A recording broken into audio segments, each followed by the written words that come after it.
Hey, what's going on? It's Big Guns and Pistols. I'm back for another one. Welcome.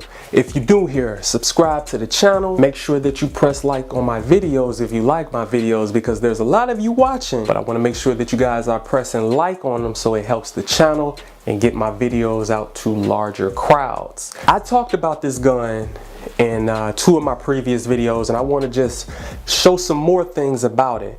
If you notice, right now you see this bad boy sitting on a 25 round magazine there. Now, in one of the last videos, I showed you the 20 round magazine. This here is a 25 round magazine, and I'll be glad to take that bad boy out and show you what it looks like. But what I want to do is show you a close-up view of that. Lancer makes very good quality magazines with steel feed lips. The whole entire pretty much top of the magazine is steel with a little bit of plastic wrapped around the steel, but those are very nice, and it gives me 5 extra rounds for a total of 25. Now, the first thing I want to show you is I'm gonna pop this magazine out and show you a close-up of it. Now, if you're just able to get a good look at that and compare it to the 25 round magazine, in which I'll show you in just a second, but that's a pretty big boxy looking magazine there. 25 rounds. It's really boxy. These were $50 a piece, but the 30 round magazine, I was able to find this for $30, but look at the difference. Same magazine, just one is a little taller, and that's this one. 25 rounds of .308 ammunition is kind of heavy. It adds a lot more weight than a 20 round, of course. I definitely noticed the difference. But nice magazine. It's translucent so that you're able to see the round count if you ever need to. Now, I did tell you in the last video that I want to show you the bipod along with the adjustments that it has. So let's take a look at that. All we got to do is take this. There's a button right here, and we push that button in and it will adjust to 5 different levels. This is the one of the tallest levels that it has, and it goes up really high, you know, and I'm able to really do whatever I need to do with it. It moves, and it's able to pan, but if I want to adjust it, you know, kind of like medium in the middle, then I just adjust these the right way, and you have it there. It snaps into place. So I think it's like 5 different adjustments. It's probably 3, I'm not sure. If I ever need to tuck it away, I hit this button just like this. Showed you this in the last video, but I didn't show you it close up. Let me see. Just like that. And it goes up. And if you ever need to use it, you flip these down, and that's how that works. All right, now what I'm gonna do is I'm gonna show you this bright flashlight that I have. So what I'm gonna do first is I'm gonna turn off all the lights. It's gonna be a little dark, and I'm gonna show you what this light can do. So it's a little dark, not that dark, but I'm gonna go ahead and press the pressure switch, and this bad boy lights up. Okay, I take my finger off, goes off, I press it again, it lights up. If I hit it hard, it stays on.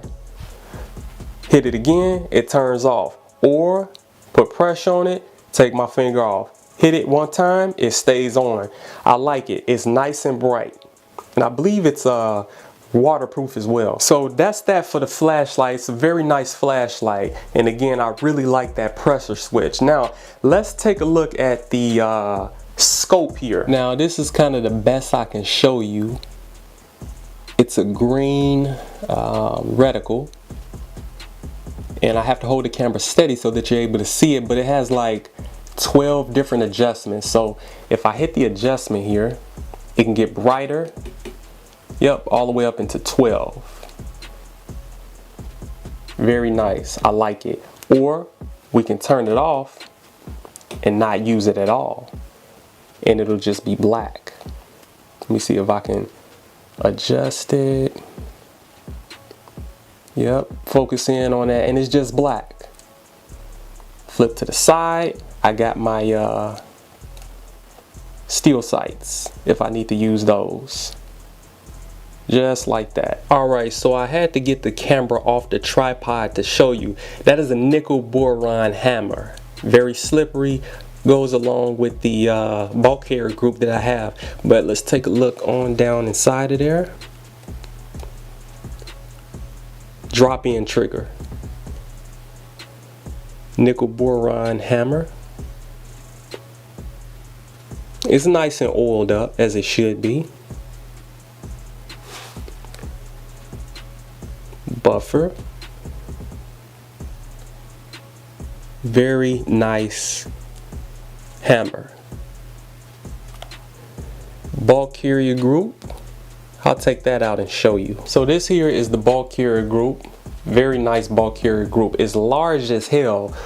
Way larger than the regular AR-15 5.56 ball carrier group. This is a 308 7.62 by, what is that, 51 I believe. If I'm mistaken, just correct me in the comment section, but very large. Nickel boron.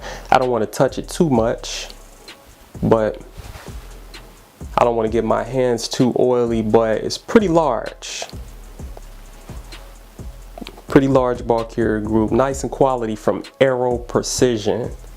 Very slippery to go back and forth on that hammer. Get a good look at the front of it. The bolt, 9310 tool steel. So this here is the single stage drop-in trigger that I told you all about, that we just looked at the hammer of. I'm gonna charge this back. Man, that bad boy is something serious. Now, get a good look at that trigger. That's the reset. Very nice. Go back one more time. Oops, I kind of knocked the camera over. Get a good look at that trigger. Look at the reset. Barely anything. Boom. One more time. Watch how fast it is. Very nice trigger. 3 pounds. Now, one thing I did want to make sure that I didn't bypass, if we take a look, these are the adjustments. This is the adjustment lever for the scope. We're able to put it on whatever setting we want to put it on.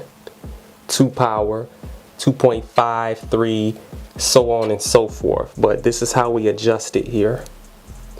Very nice and smooth with tension, as it should be. These are the rest of the adjustments here. So that's pretty much it for the firearm. There's a lot of things to it, and I'm glad I was able to show you guys, maybe give you all some ideas, but a lot of thought, a lot of money, and a lot of effort has went into this gun here. So what I do want to show you now, I want to show you the case. So I'll show you that in just a moment, but it's a very nice gun from front to back and from back to front. The internals quality, it does have M4 feed ramps. This here is the case that I have for it. Now with this case, there's so many different compartments and stashes that this case have. So many pockets, so many different things. So you have a pocket here, there's a pocket here, this is a bigger, a larger pocket here, there's a pocket here with a zipper.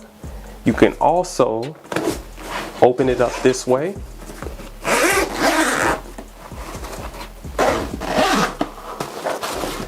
Maybe you can put something in here. There's a, it's so much stuff to it. There's something here. You can unzip this here, put something, whatever you need inside of that pocket. Wow, and I never even knew this. It's a pocket right here. So 2 pockets up here, pocket here, pocket here. Unlatch it like that for both of them, and you also can set something here. I don't know, maybe you got some pistols or whatever it is you can have.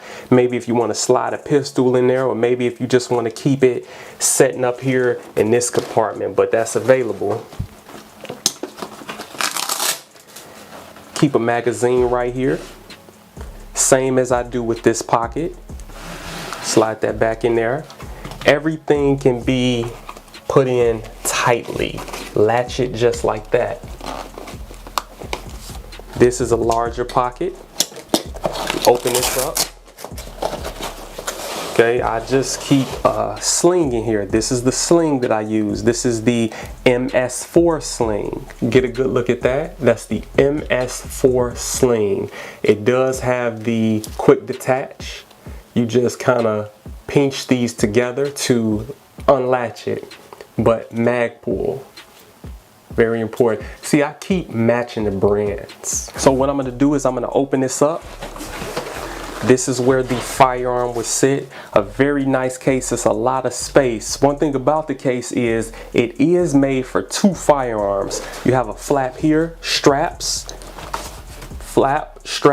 for 2 firearms. I only use it for 1 because the gun is so big. I don't want it to be cluttered, and I just use it for 1 firearm. So what I'm gonna do is I'm gonna show you what the gun looks like inside of the case. It has the surrounding padding. It's a very nice case. Now this is what it looks like on the inside of the case. The case matches the gun. As I've stated before, I like to match everything up nice and neat. Very good case. So you got maybe your primary firearm in this compartment. Open this compartment. Maybe you have another firearm, whatever it is you want to set in here. If you want to, you can put the Glock down in there, have it in there with an extension, however you want to do it. So many different options. So I hope that you guys like the video. It's big guns and pistols. Again, as I've stated before, there's a lot of thought that went into this firearm. There's a lot of money that went into it, a lot of effort, a lot of, just strategic thinking.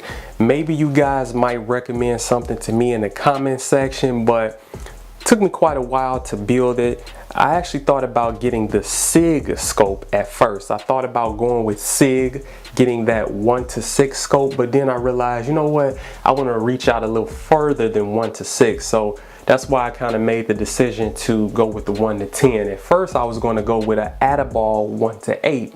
There's an Adaball scope that is a 1:8 that I was going to go with before I seen this one. So I take my time to find things. I take my time to see what I really like, to see what I really want, to see what else is out there. That way I'm happy with my purchase. I think that scope was like $500 or $600. Very expensive piece that I have here. So again, it's Big Guns and Pistols. Thank you guys for watching the channel. Keep yourself safe. Be mindful. Peace.